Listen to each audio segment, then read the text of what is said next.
Happy New Year to everyone. This is Mama Coco Life and Style Show with emphasis on life today, style also, fashion, possibilities, enthusiasm, faith, transparency, and the will to survive. My name is Cora Pantin, and I'm the host of this show. And I want to thank you guys for being there with me last year when we launched. And today, this is the first of our show in 2021. I'm excited, I'm elated, and I'm thankful to Almighty God Jehovah for keeping me in my right mind, keeping me at peace, and keeping me in good health. It may not be perfect health because I am a diabetic, and I speak of it because I want to encourage each and every one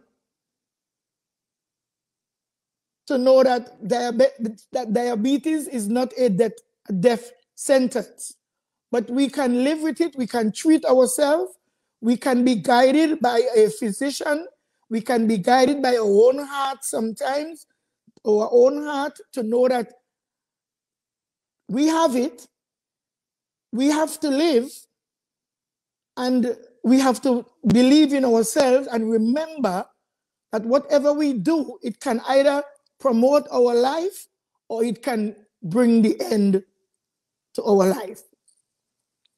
Almighty God, in your presence, I declare peace. I humble myself with meek humility, knowing that you are the God that giveth and the one that taketh away. Father, I want to thank you this evening. I want to thank you this hour. I want to thank you for your people. I want to thank you because you are God. You said if we should accept you as our God, you are going to accept us as your people. So tonight I bring your people before you, dear God, in meek humility. I always try not to walk alone, but to walk and present my brothers and sisters, friends and family, followers, well-wishers, and sometimes even the enemies, even those that hating without knowing, even those that hating without evidence. Father, I know something been going on around my life, and this permission that I received from you to be on Facebook Live. Thanks to Mark Zuckerberg and others for this opportunity. I thank for the wave line. I thank you for the waves that's moving, some of the wind that is blowing. At times it becomes contrary, but I thank you, oh God, that you will stabilize the area. You will walk and talk with me. You would chaperone me and this show. And as a Christian, I said through your son, Jesus Christ, amen. Just remember, even if you're not a Christian, I welcome you because we are all children of the King. We are one people. No matter what creed, no matter what race, no matter what kindred, what kind, he's God of all. Tonight I want to welcome on my show 2 young people. They became partners in life, sharing each other's presence, and now they are sharing a business together. I thank God for each and every one.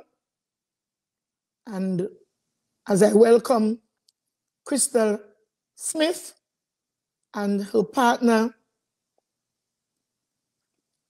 now the name gone from me. Welcome Crystal Smith and Sean. So Crystal and Sean, welcome to Mama Coco Life and Style. Don't worry, I didn't forget you guys. Sometimes it's just the name because I'm dealing with so many names all day. And I want to welcome you guys to Mama Coco Life and Style. Welcome Sean, welcome Crystal. Thank you. Hi, how are you? I'm doing great. Now as I'm here with you guys, I'm doing good. And I know that the show will move from good to the best. So welcome to Mama Coco Show. and welcome to the audience that follow me. They are all excited to meet you and to greet you and to be part of the conversation this evening. So you're going to say, welcome to the audience. Hello, everybody. Hello, guys. How are you? So, Crystal and Sean, I'm excited. I hope you guys are also. Yes. Well. Tell us about yourselves. Who are you? And are we moving? Oh, this is a new year. This is 2021. 21 years in the century. And now we are here. Yes, we are here doing our thing. You understand me? And yes. Tell us about yourselves. Who are you? And where are you from? We will start off with Crystal. Why should I go with the lady first? I think I'll go with Crystal. Going with Crystal first, we will get right into you, Mr. Sean. All right, no problem. So, hello, everyone. My name is Crystal Smith. I live in New Jersey. My family is from Trinidad and Tobago. Can you raise the voice a little? The volume? Sure. See. Is that better? Oh, awesome. This is it. Okay. Awesome. So, yes, my family is from Glamorgan, Tobago. I am related to the Roberts of the Glamorgans. I am a makeup artist of the past 16 years. What else can I say about myself? I'm a mom of 2 girls, Amya and Madison. Amya is 17. Madison is 9.5. What else? Been a stylist for the past 2 years or so with stylist Sean. And creative director. Yes, we've been doing creative directing as well. Spent a lot of my summers as a child in Tobago itself, going to the different beaches. And tell us about your mom. Who is your mom? Or your father? My mom. Tell us. Yeah, I was getting to that. My mom is Sherith Roberts.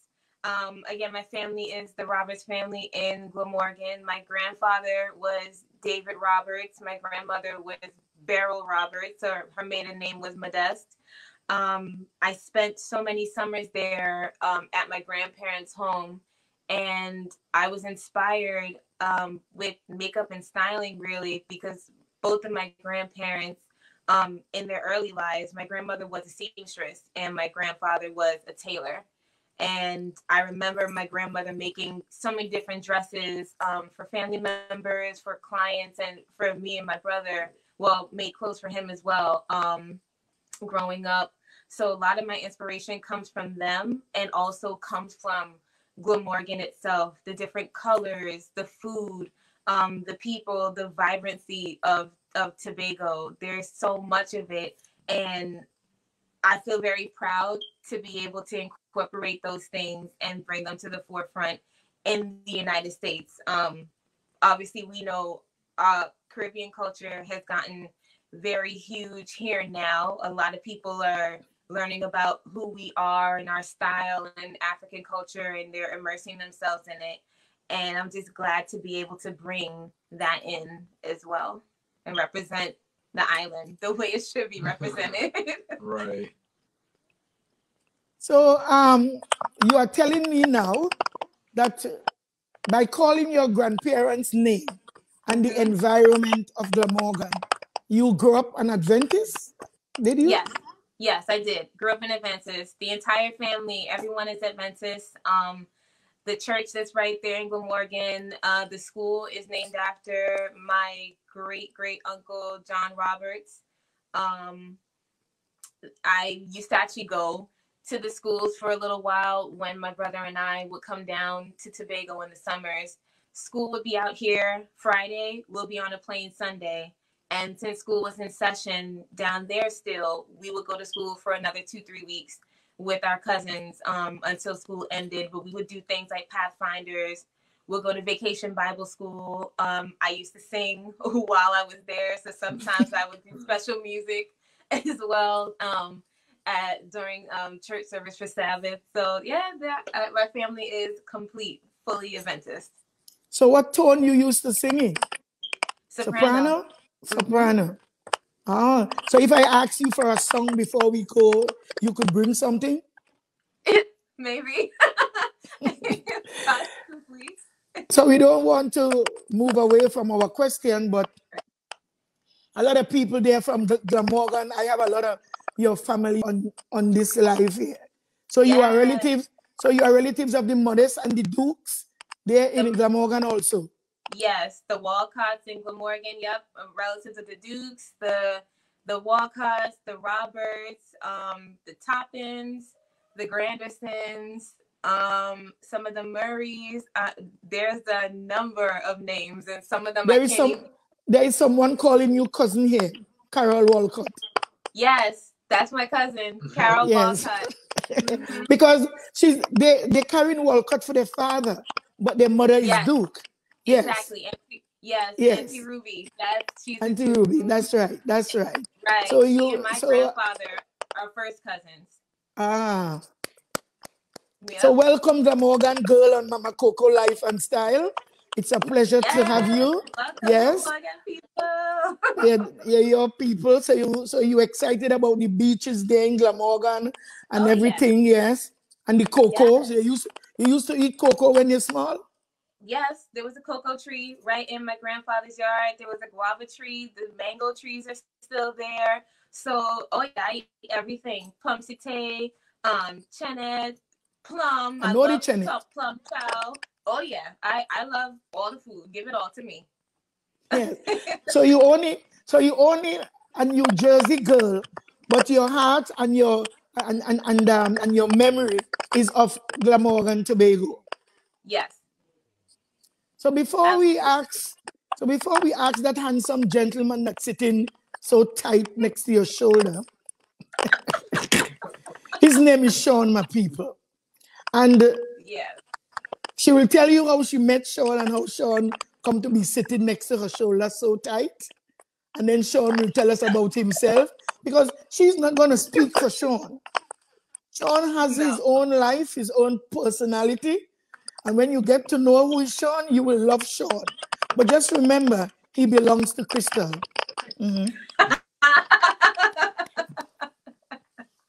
So tell us about yourself, Sean. Well, I am Sean Mayers. I am born and raised in Elizabeth, New Jersey.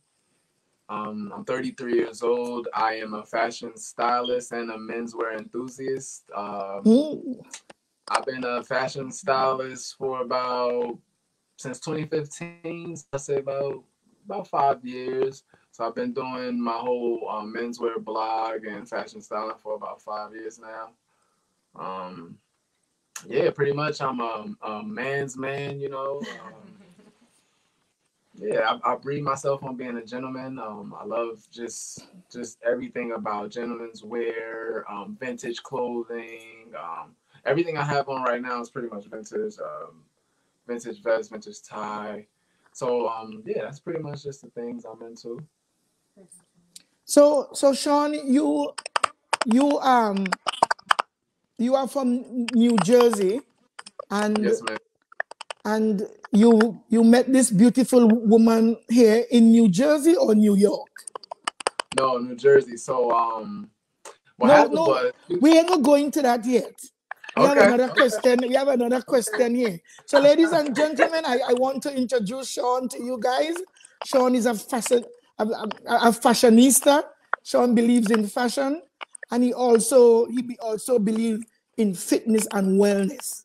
I remember you told me that. So yes. So I didn't mention that. So I'm a personal trainer as well and a nutritionist.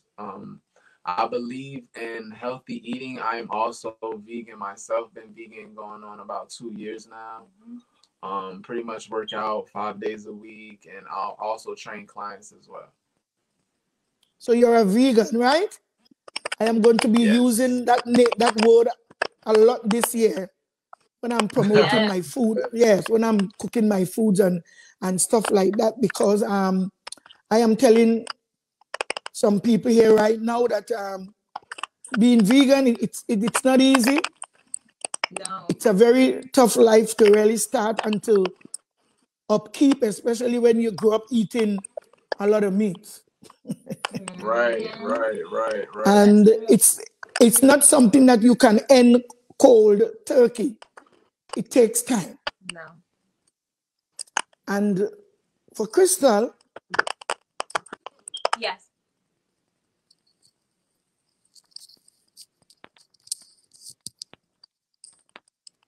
I was told to take off the headset. So let me take it off and see what we have in here now. From the phone, we're still getting a little scratch here. So before we get into the relationship and so on, we have questions. Tell us about your upbringing and extended family. Will you give us a little bit of the extended family before? Right? All you welcome. Right. The Modest, the Duke. Now we're going to tell us about your mother, your family. You have siblings? Yes, I do. I have siblings.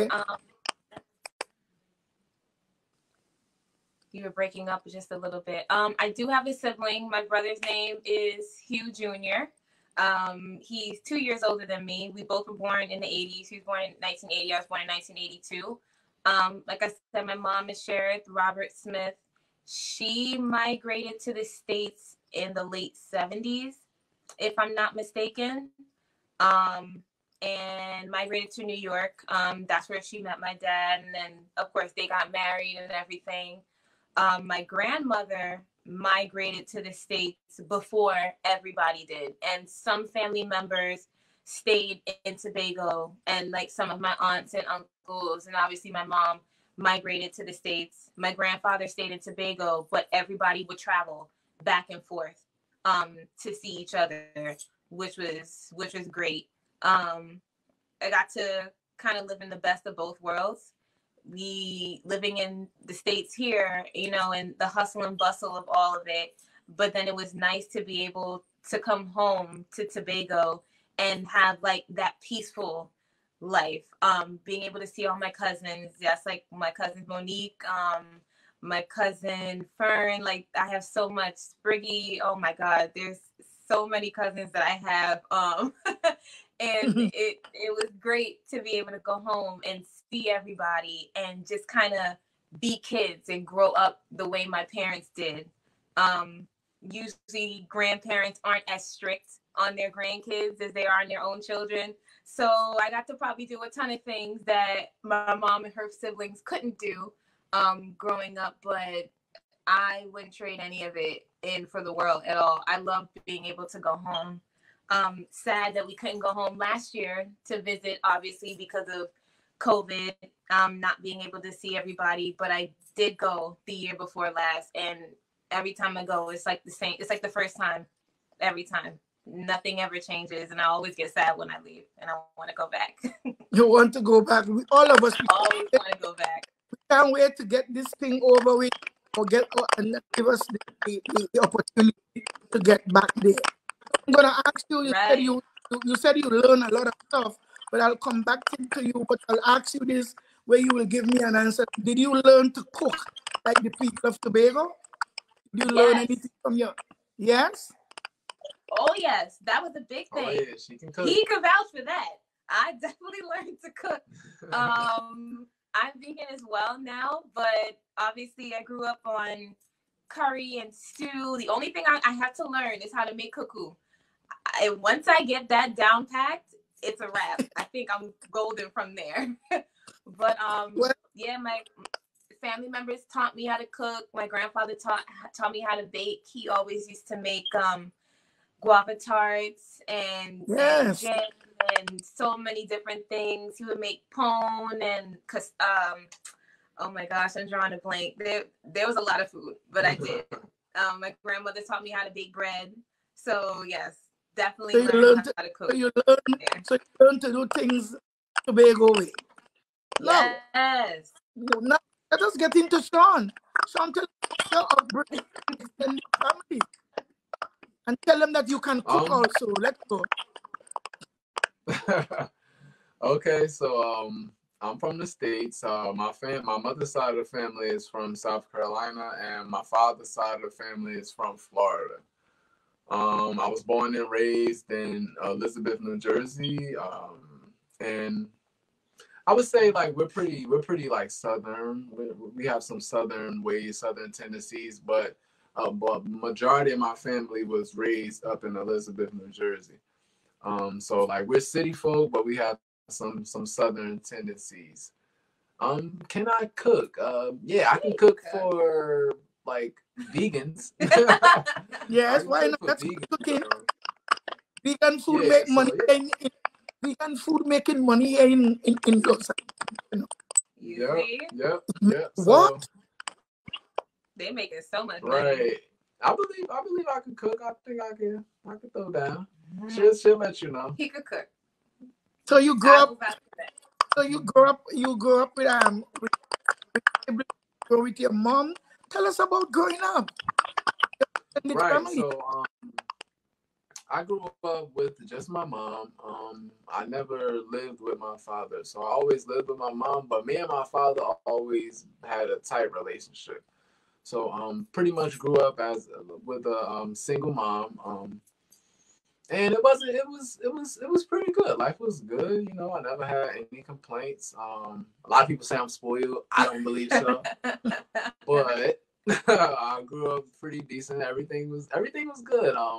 Even despite being though it was a single mom household, I wouldn't have traded for the world. Everything was pretty good. I love my mom. I wouldn't trade it for the world. So what about your brother or sister? Do you have- So I had two siblings from my father. One passed in a tragic car accident, and one is actually still here with us. My brother Jerome, and my brother Jerome gave me three beautiful nieces and nephews. Well, four now. So two nieces, two nephews from my brother Jerome. Love my father's side of the family. Love everybody. Yeah, but I didn't grow up with my siblings. Pretty much I grew up pretty much being like an only child. So it was cool. You just didn't have a lot of people to play with, coming home. We have your But cousin. which made for a better I would say imagination. So I would have to always create games for myself and things of that nature. But other than that, I was either with myself or with my first cousins. You have Darrell, Amir, Aaron, Gunther. Those are like my brothers. My first cousins are like my cousins, but brothers. they are your cousins, but it seemed like they were so close to you that it seemed like they were your brothers. Yeah. Right, right, yes, ma'am. Well, this is an awesome story because here we are with another young man telling us that his father was not in his home. He just Mm, there with his mom and with okay. family and friends. And I've seen the product right now of a single mom again trying and working hard to make sure can be Right, a right. respectable young man. Well, and Sean, how your individual journeys to style and fashion? How did you get started? We will start with Sean.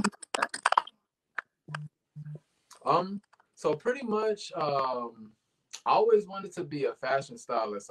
Coming out of college, I went to Union County College for 2 years for graphic design and fine arts. Now, I didn't want to go for graphic design and fine arts, but that's all that Union County had at that time.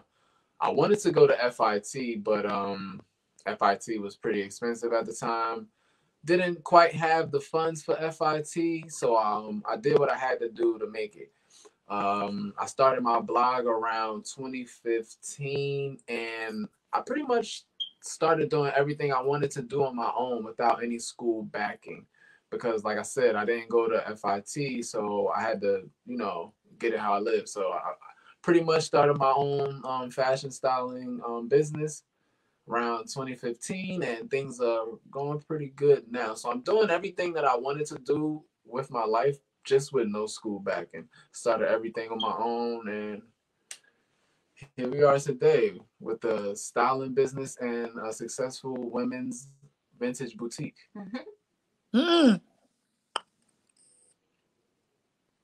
So we are telling people that you guys are vintage collectors, yeah? Yes. You guys have a business, and the business that you are in is vintage clothing. Yes. So vintage. yes. Tell us what other things and how you get to mix the vintage with being out there as a celebrity. You dress people. You do. Yeah, Tell us about that. Tell us about dress that. people. The way. So the way you want me or Sean? Either one. Yeah, you got it. Okay, so we do dress people. We have the vintage boutique, and then we also have the styling studio. So within the styling studio, it's mobile, so we can either travel to the customer or the client, or they could come to us.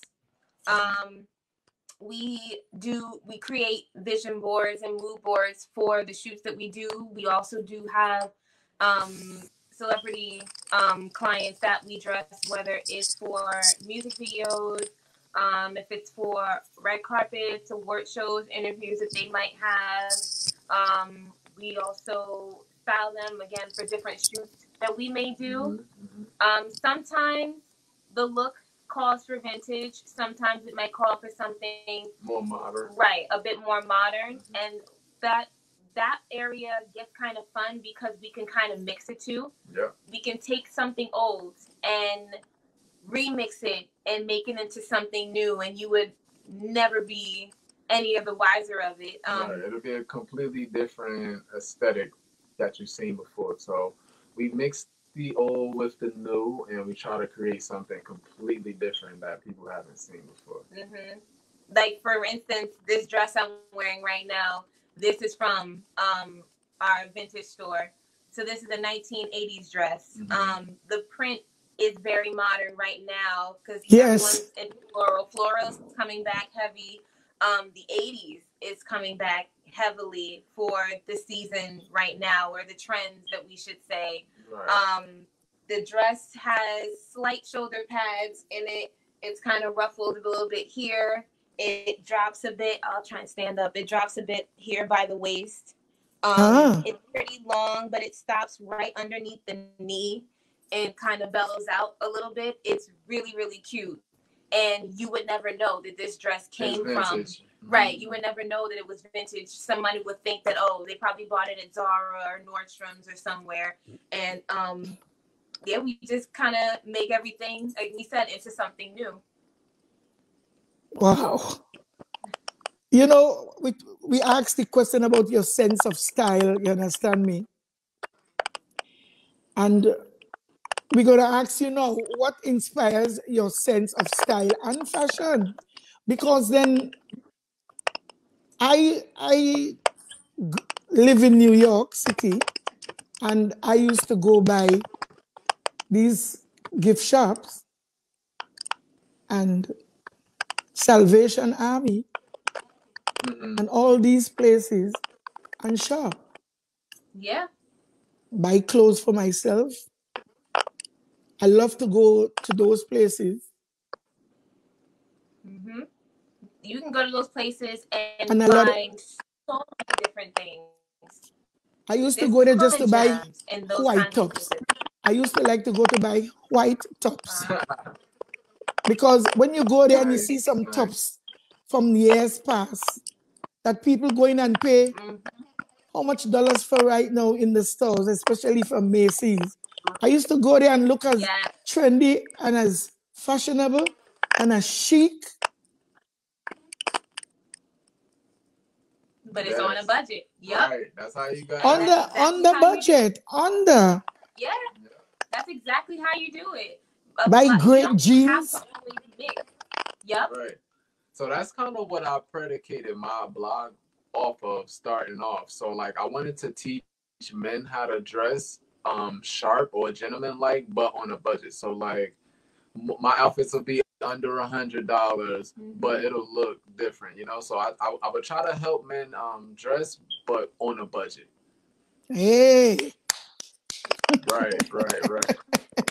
That's awesome. That's awesome. Yes, we're gonna have a question for you later because people might think that you guys in this business 10 years ago or 5 years ago, people will not believe that is in the heart of this pandemic and COVID that you guys dive in head on. Huh? Oh yeah. And create the store. Oh yeah. Oh, and yeah. created that store and brave enough to open that store last year. Yeah. So we will talk about that. So Sean, how would you describe your style? Oh man, I would say very dapper, very vintage. My Chic? style is more so of the 70s kind of mixed with I would say a modern day black man. So like I have locks, I have the beard, but like I like high-waisted pants. So like I like high-waisted pants. So a lot of guys don't like high-waisted. That's more of a vintage thing. So I like high-waisted pants. I like waistcoats, which I'm wearing now. This belongs to a 3-piece suit. I just don't have the blazer. So this is a waistcoat. I'm big on like patterns. I would say houndstooth. I love houndstooth. I love tartan. Just like a lot of patterns, plaid, window pane suits, suits with wide lapels, peak lapels. Like those are things that I'm into. So I would say like very, very, very vintage. I say 60s mixed with like a 2010 type of thing going on. So yeah. So do you like belts? Belts? I know a lot of men don't wear belts. Do you wear belts? I don't like belts. I am not a fan of belts. I would rather have my pants tailored to fit instead of wearing a belt. Right. I'd rather wear like tailored fit pants than a belt. I have a lot of men that do follow me on Mama Coco Life and Style. A lot of them that they are in their own fashion. Some of them they are tailors there in Trinidad, and some of them do sell clothing. So, what you will tell anybody about a pink shirt? Would you wear pink? Pink, yeah, of course. Me personally, I would layer pink with burgundy. I would probably do a pink shirt with burgundy high-waisted pants. Ooh, maybe a burgundy blazer to match it. Yeah. What color tie would you use with a pink shirt? It depends. You could do like a stripe. You could do like a striped burgundy and cream tie. I think that'll be nice. Like a striped burgundy and cream. That'll be nice to me. Maybe like off-white. Maybe you can do like a knit tie. So this what I have right now is it's a knit tie. I can do a burgundy knit tie with that. I'm a fan of knitted ties. Big fan. Those are like a vintage staple. So yeah, I would do burgundy. I would pair pink with burgundy or white. So Sean, you've seen the question here yourself. So why should young men adopt your fashion sense? Wow. I would say young men should adopt my fashion sense because your fashion speaks for you before you even walk in a room. So like you're seen, like people see you and then they judge you off top. So if you're dressed nicely, nice pants, tailored, they're automatically gonna assume you're of caliber to be wearing those type of things. When I go out and I'm dressed to the nines, I feel like a king. I feel very empowered. I feel like I am the one. So it's like a confidence builder. Very big confidence builder. Helps a lot with confidence. And then it might even help some guys get a date if they don't have, a significant other. So that's the way you charm this lady across there? I don't know, maybe. It didn't hurt.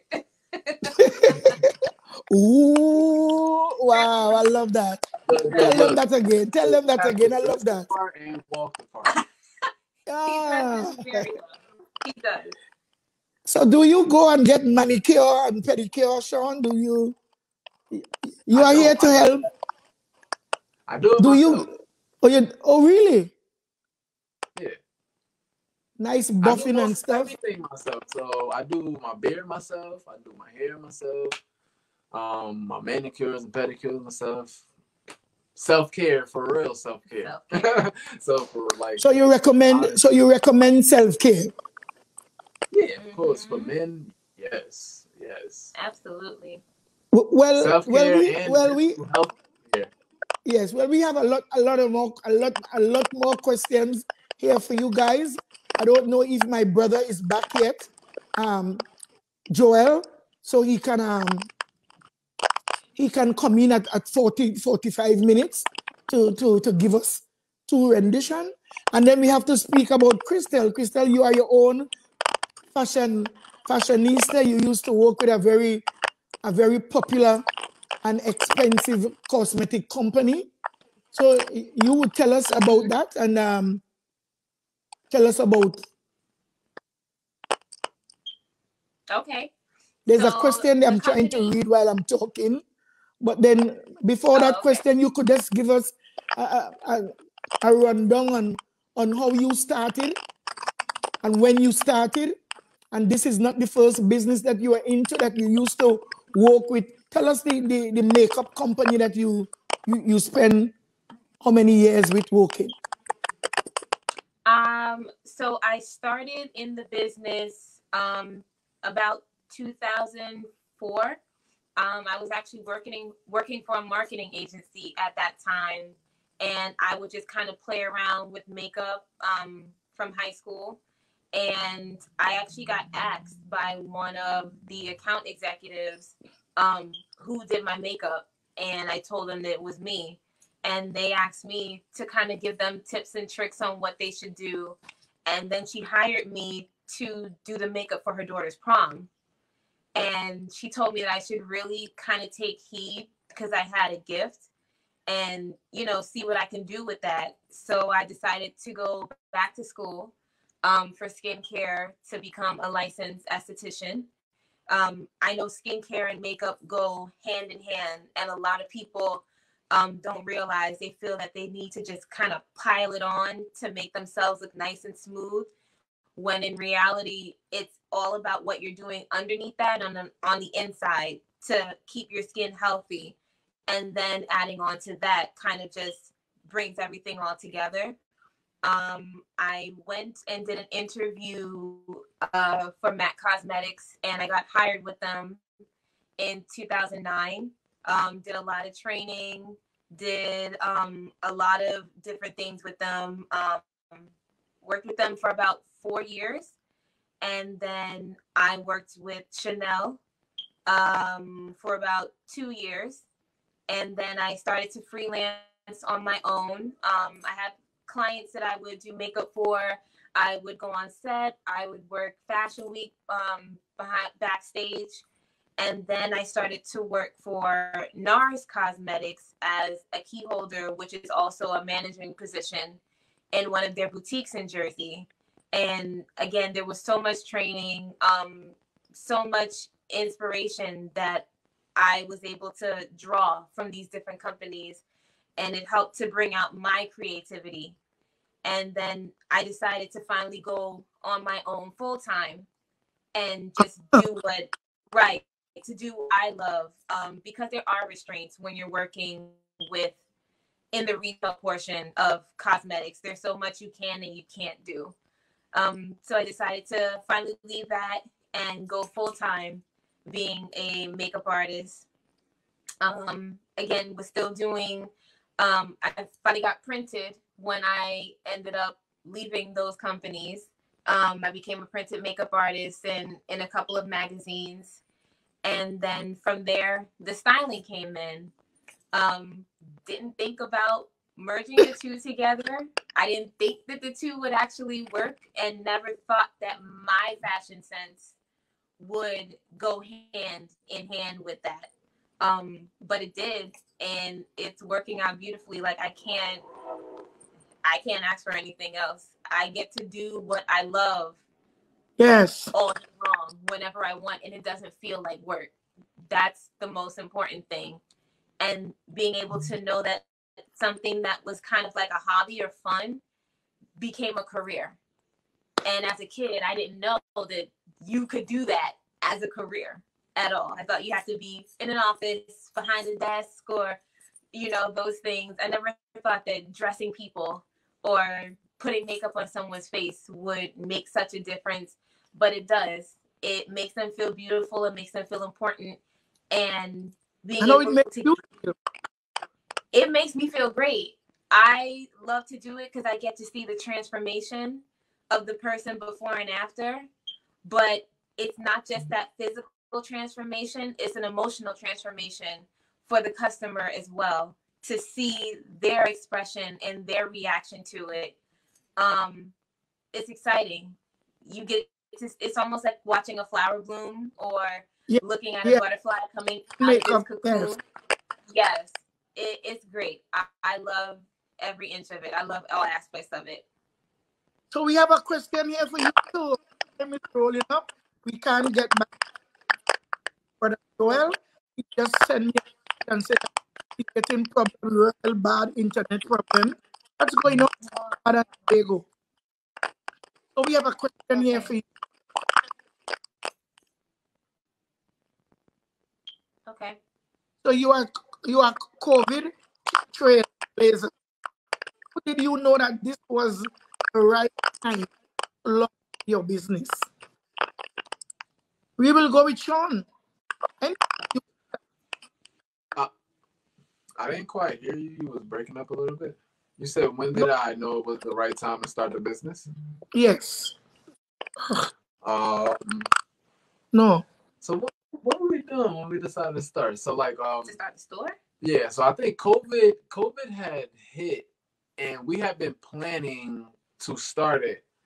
And once COVID hit, we, like, everybody, you know, kind of got the jitters. Everybody was scared. So like we figured that we needed to do something to keep us afloat, as opposed to, you know, we didn't know what COVID was gonna bring. Mm-hmm. So if it was gonna bring, you know, tragedy, we still needed a way to make money outside of our jobs. So we were like, all right, well, it's here now and it's no looking back. So we've been planning. We were pretty much ready, and once COVID hit, that was like I was like, all right, go ahead, do it. Right. Because if you don't do it now, when are you gonna do it? When are you gonna do it? Yeah. So that was pretty much the mindset going into it. That's awesome. So you guys doing your broke up a little bit. We couldn't hear you. Are you guys doing your business from your house, or do you? Yes. Yes. So right now we are doing the business from the house with the store. COVID hit and kind of put a standstill on really trying to get a brick and mortar, because you don't know how the flow of foot traffic is going to be. There's a lot of people that still aren't leaving their homes because they're scared. You know, unless you're some sort of healthcare worker, if you're an essential worker, then you have to be out there every single day. Everyone else goes out, you know, to go grocery shopping, or if they have a doctor's appointment, but it's not a lot of people physically shopping in stores. Right. So that kind of made us pretty much go into it because we've been reading about the upcoming trends of the market. So the reselling market is trending to be $1 billion market within 3 years. So by like 2023, it should be $1 billion market because that's where the world is going. It's going into like online shopping and coinless shopping, moneyless shopping, anything of that nature. And I feel like we're in the business before it's booming. Mm-hmm.